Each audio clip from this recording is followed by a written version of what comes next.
Dear students, economics ਦਾ next topic ਹੈ ਸਾਡਾ different model of circular flow of income. ਆਪਾਂ chapter ਸ਼ੁਰੂ ਕੀਤਾ ਹੋਇਆ ਹੈ circular flow of income, third chapter ਹੈ ਇਕਨੋਮਿਕਸ ਦਾ, ਜਿਹਦਾ ਨੈਕਸਟ ਟੌਪਿਕ ਸਾਡੇ ਕੋਲ models of circular flow of income ਹੈ। ਸਾਡੇ ਕੋਲ ਡਿਫਰੈਂਟ ਮੋਡਲਸ ਹੈ। ਸਾਡੇ ਕੋਲ 2 ਸੈਕਟਰ ਮੋਡਲ, 3 ਸੈਕਟਰ ਮੋਡਲ ਤੇ 4 ਸੈਕਟਰ ਮੋਡਲ ਹੈ।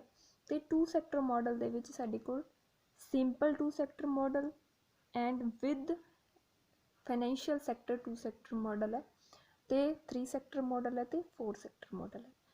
जदों आपां चैप्टर शुरू किया सीगा उहदे विच तुहानूं मैं डिफरेंट सैक्टर्स दस्से सीगे कि जिहड़े डिफरेंट सैक्टर्स इनवॉल्व हुंदे है साडी इनकम दे फ्लो दे विच। उहदे नाल रिलेटेड जिहड़ा है असीं हुण 2 सैक्टर मॉडल जिहड़ा है डिस्कस करांगे। जिहड़ा साडा 2 सैक्टर मॉडल है इहदे विच रियल फ्लो ते मॉनेटरी फ्लो जिहड़ा है दोनों तरह का फ्लो जिहड़ा है वो हुंदा है। पहला आप सिंपल वाला डिस्कस करांगे जिहदे विच फाइनैशियल सैक्टर इनकलूड नहीं हुंदा ते 2 सैक्टर मॉडल दे विच साडी जिहड़ी गवर्नमेंट है या रेस्ट ऑफ दी वर्ल्ड है वो इनकलूड नहीं हुंदे। सिर्फ साडे कोल 2 ही सैक्टर है जिहड़े इनकलूड हुंदे है। ये है साडे कोल 2 सैक्टर मॉडल दा एक मॉडल बनिया होया है। साडे कोल 2 सैक्टर है, एक हाउस होल्ड सैक्टर है, दूजा साडे कोल प्रोड्यूसर सैक्टर है। हाउस होल्ड सैक्टर की करता है? हाउस होल्ड सैक्टर उही जिमें आपां पिछे रियल फ्लो ते मनी फ्लो दे विच कीता सीगा कि हाउस होल्ड सैक्टर जिहड़ा है वो फैक्टर सर्विसिज या factor of services of production जिहड़ा है वो प्रोड्यूसर सैक्टर नूं सेंड करदा है, दिंदा है ते प्रोड्यूसर सैक्टर उहदे बदले विच फाइनल गुड्स एंड सर्विसिज बना के producer sector house hold sector नूं दे दिंदा है। इदां ही नैक्सट जिहड़ा साडा प्रोड्यूसर सैक्टर है वो इन्हां फैक्टर सर्विसिज के बदले विच फैक्टर पेमेंट करता है, फैक्टर इनकम जिहड़ी है वो पे करता है producer sector house hold sector नूं, जिद्दां कि रेंट, वेजिस, इंटरस्ट ते प्रॉफिट। इदां ही जदों हुण पहला फ्लो होया इन्हां ने फैक्टर सर्विसिज जिहड़ियां है प्रोड्यूसर सैक्टर नूं दित्तियां ते प्रोड्यूसर सैक्टर ने फैक्टर पेमेंट्स या फैक्टर इनकम जिहड़ी है हाउस होल्ड सैक्टर नूं दित्ती। प्रोड्यूसर सैक्टर ने फाइनल गुड्स ते सर्विसिज जिहड़ियां है वो बना के हाउस होल्ड सैक्टर नूं देतियां ते हाउस होल्ड सैक्टर ने उन्हां गुड्स एंड सर्विसिज के बदले विच कुछ पैसे जिहड़े है वो मनी जिहड़ी है वो प्रोड्यूसर सैक्टर नूं पे करती। ये जिहड़ा है साडा 2 सैक्टर मॉडल का फ्लो है जिहदे विच रियल फ्लो भी हो रहा है ते मनी फ्लो भी हो रहा है, दोनों तरह का फ्लो जिहड़ा है वो हो रहा है। जिहड़ा हाउस होल्ड सैक्टर है उहदे कोल फैक्टर सर्विसिज दे विच मान लो लैंड सीगा, लेबर सीगा ते कैपिटल लगा दी उन्होंने, ठीक है। लैंड के बदले विच रेंट, लेबर के बदले विच वेजिस, कैपिटल के बदले विच इंटरस्ट ते होर एंटरप्रेन्योरशिप या इंटरप्रेन्योर जिहड़ा है उन्हें देता उहदे बदले विच उन्होंने प्रॉफिट या कमीशन मिल रहा होवे ते ये जिहड़ा है हाउस होल्ड सैक्टर ने किहनूं पे कीता? प्रोड्यूसर सैक्टर नूं। प्रोड्यूसर सैक्टर ने इहदे बदले विच उन्होंने पेमेंट्स कर दित्तियां रेंट, वेजिस, इंटरस्ट ते प्रॉफिट दे बेसिस दे उत्ते।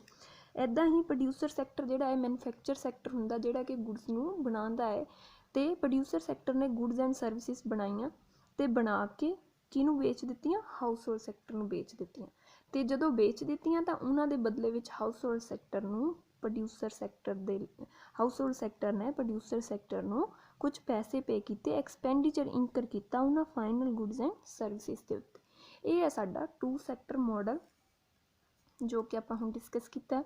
ते नैक्सट है साडे कोल 2 sector model with financial sector. जदों साडे कोल 2 सैक्टर मॉडल दे विच फाइनैशियल सैक्टर भी इनकलूड हुंदा है उहदे विच की है? उहदे विच ये 2 सैक्टर्स का जिहड़ा संबंध है जिवें इस सैक्टर दे विच है सिंपल 2 सैक्टर दे विच है उही रहेगा, सिर्फ एक साडे कोल फाइनैशियल सैक्टर जिहड़ा है वो एक्सट्रा इनकलूड होएगा जो कि काम करेगा। फाइनैशियल सैक्टर जिहड़ा है साडे बैंक हुंदे है या जिहड़े भी सानू फाइनांस प्रोवाइड करने वाले सैक्टर हुंदा है जो कि सानू फाइनांस प्रोवाइड करता है या साडे पैसिਆਂ ਨੂੰ ਜਿਹੜਾ है वो ਸਾਂਭ के रखता है, सेविंग करता है। तो हाउस होल्ड सैक्टर के कोल जो पैसे हुंदे है एक्सट्रा पैसे हुंदे है तो वो सेव करता है तो सेविंग करके वो फाइनैशियल सैक्टर को अपने पैसे जमा करवा दिंदा है। तो जो हाउस होल्ड सैक्टर नूं लोड़ पैंदी है तो वो ਪੈਸੇ ਜਿਹੜੇ ਹੈ ਫਾਈਨੈਂਸ਼ੀਅਲ ਸੈਕਟਰ ਤੋਂ ਉਧਾਰ ਲੈ ਲੈਂਦਾ ਹੈ, ਬੋਰਿੰਗਸ ਕਰ ਲੈਂਦਾ ਹੈ, ਲੋਨ ਲੈ ਲੈਂਦਾ ਹੈ। ਠੀਕ ਹੈ, ਇਹ ਵੀ ਕਿਹਾ ਹੈ ਫਾਈਨੈਂਸ਼ੀਅਲ ਸੈਕਟਰ ਦਾ ਹਾਊਸਹੋਲਡ ਸੈਕਟਰ ਦੇ ਨਾਲ ਫਲੋ ਚੱਲ ਰਿਹਾ ਹੈ। ਜਦੋਂ ਪੈਸੇ ਜਿਹੜੇ ਆ ਉਹ ਹਾਊਸਹੋਲਡ ਸੈਕਟਰ ਕੋਲ ਜ਼ਿਆਦਾ ਸੀਗੇ ਤਾਂ ਫਾਈਨੈਂਸ਼ੀਅਲ ਸੈਕਟਰ ਵੱਲ ਫਲੋ ਚਲੇ ਗਿਆ, ਅਤੇ ਜਦੋਂ ਫਾਈਨੈਂਸ਼ੀਅਲ ਸੈਕਟਰ ਕੋਲ ਹੈਗੀ ਹੈ ਅਤੇ ਹਾਊਸਹੋਲਡ ਸੈਕਟਰ ਨੂੰ ਚਾਹੀਦੀ ਹੈ ਤਾਂ ਫਲੋ ਜਿਹੜਾ ਹੈ ਫਾਈਨੈਂਸ਼ੀਅਲ ਸੈਕਟਰ ਤੋਂ ਹਾਊਸਹੋਲਡ ਸੈਕਟਰ 'ਤੇ ਆ ਗਿਆ। ਇੱਦਾਂ ਹੀ ਫਾਈਨੈਂਸ਼ੀਅਲ ਸੈਕਟਰ ਦਾ ਪ੍ਰੋਡਿਊਸਰ ਸੈਕਟਰ ਦੇ ਨਾਲ ਵੀ ਇਹੀ ਸੰਬੰਧ ਹੈ ਕਿ ਪ੍ਰੋਡਿਊਸਰ ਸੈਕਟਰ ਕੋਲ ਜਦੋਂ ਤਾਂ ਪੈਸੇ ਜ਼ਿਆਦਾ ਸੀਗੇ ਤਾਂ ਉਹਨਾਂ ਨੇ ਸੇਵ ਕਰ ਲਏ, ਸੇਵਿੰਗ ਕਿੱਥੇ ਕੀਤੀ, ਫਾਈਨੈਂਸ਼ੀਅਲ ਸੈਕਟਰ ਕੋਲ ਜਮ੍ਹਾਂ ਕਰਾ ਦਿੱਤੇ, ਅਤੇ ਫਲੋ ਪ੍ਰੋਡਕਸ਼ਨ ਸੈਕਟਰ ਤੋਂ ਪ੍ਰੋਡਿਊਸਰ ਸੈਕਟਰ ਤੋਂ ਫਾਈਨੈਂਸ਼ੀਅਲ ਸੈਕਟਰ 'ਤੇ ਆ ਗਿਆ। ਅਤੇ ਜਦੋਂ ਪ੍ਰੋਡਿਊਸਰ ਸੈਕਟਰ ਨੂੰ ਲੋੜ ਪਈ ਤਾਂ ਉਹਨੇ ਆਪਣੇ ਪੈਸੇ ਵੀ ਕਢਵਾ ਲਏ ਜਾਂ ਬੋਰੋਇੰਗਸ ਵੀ ਕਰ ਲਈਆਂ, ਲੋਨ ਵੀ ਲੈ ਲਏ। ਠੀਕ ਹੈ, ਤਾਂ ਫਾਈਨੈਂਸ਼ੀਅਲ ਸੈਕਟਰ ਨੇ ਕੀ ਕੀਤਾ, ਬੋਰੋਇੰਗਸ ਕਰ ਦਿੱਤੀਆਂ ਪ੍ਰੋਡਿਊਸਰ ਸੈਕਟਰ ਨੂੰ, ਅਤੇ ਫਲੋ ਜਿਹੜਾ ਹੈ ਫਾਈਨੈਂਸ਼ੀਅਲ ਸੈਕਟਰ ਤੋਂ ਪ੍ਰੋਡਿਊਸਰ ਸੈਕਟਰ 'ਚ ਹੋ ਗਿਆ। ਅਤੇ ਬਾਕੀ ਜਿਹੜਾ ਹਾਊਸਹੋਲਡ ਸੈਕਟਰ ਦਾ ਪ੍ਰੋਡਿਊਸਰ ਸੈਕਟਰ ਨਾਲ ਫਲੋ ਹੈ ਉਹ ਜਿਵੇਂ ਆਪਾਂ ਸਿੰਪਲ 2 ਸੈਕਟਰ ਮਾਡਲ ਦੇ ਵਿੱਚ ਕੀਤਾ ਸੀਗਾ ਉੱਦਾਂ ਹੀ ਹੈਗਾ। ਅਤੇ ਇਹ ਜਿਹੜਾ ਹੈ ਸਾਡਾ 2 ਸੈਕਟਰ ਮਾਡਲ ਹੈ, ਇਹਨੂੰ ਤੁਸੀਂ ਕਾਪੀ 'ਤੇ ਕਰ ਵੀ ਲੈਣਾ ਹੈ। ਅਤੇ ਮੇਨ ਗੱਲ ਹੈ ਜਦੋਂ ਤੁਸੀਂ ਕੁਐਸਚਨ ਜਿਹੜਾ ਹੈ ਉਹ ਕਰਨਾ ਹੈ ਤਾਂ ਇਸ ਡਾਇਗਰਾਮ ਨੂੰ ਜ਼ਰੂਰ ਬਣਾਉਣਾ ਹੈ, ਅਤੇ ਡਾਇਗਰਾਮ ਨੂੰ ਹੀ ਐਕਸਪਲੇਨ ਕਰਕੇ ਇਹ ਕੁਐਸਚਨ ਜਿਹੜਾ ਹੈ ਸੋਲਵ ਹੋ ਜਾਂਦਾ ਹੈ। Thank you students.